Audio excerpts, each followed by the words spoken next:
আইপিএলে বাংলাদেশি ক্রিকেটারদের দল না পাওয়ায় বিসিবি পরিচালক ফাহিম হতাশায় ভুগছেন।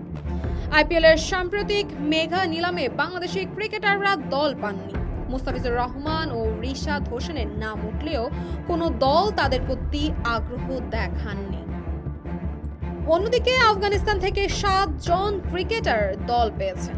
রাশিদ খান ও রহমান উল্লাহ গুরবাজের মতো তারকারা নিয়মিত মুখ হয়ে উঠলেও বাংলাদেশি খেলোয়াড়দের সুযোগের অভাবে দুঃখজনক বলে মনে করছেন বিসিবির পরিচালক নাজমুল আবেদিন ফাহিম।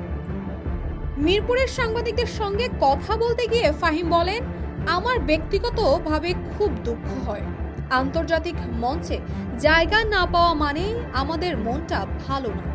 যোগ্যতা থাকলে কেউ আটকে রাখতে পারবে না, এটা জোর করে করানো সম্ভব নয়। মুস্তাফিজ ও সাকিব আগে আইপিএলে সফর ক্যারিয়ার কাটালেও সাম্প্রতিক সময়ের পরিস্থিতি ভিন্ন।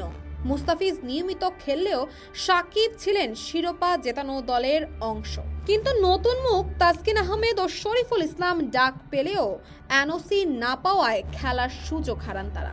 আফগান ক্রিকেটারদের আন্তর্জাতিক ফ্র্যাঞ্চাইজি লিগগুলোতে জায়গা করে নেওয়ার উদাহরণ টেনে ফাহিম বলেন, আফগানিস্তান ধীরে ধীরে তাদের খেলোয়াড়দের এই পর্যায়ে নিয়ে এসেছে। ওদের সংখ্যা ক্রমাগত বাড়ছে, কিন্তু আমরা পিছিয়ে যাচ্ছি। আন্তর্জাতিক এই সুযোগগুলো কাজে লাগানো উচিত। ভবিষ্যতে আমরা এর প্রতি আরো গুরুত্ব দেব। ফাহিমের মতে আগে কয়েক বছরে পেস বোলার আইপিএলে জায়গা পাওয়ার সম্ভাবনা তৈরি হলেও সেই সুযোগ কাজে লাগানো হয়নি। ভবিষ্যতে এমন পরিস্থিতি মোকাবিলায় আরো কার্যকর পদক্ষেপ নেওয়ার তাগিদ দিয়েছেন তিনি।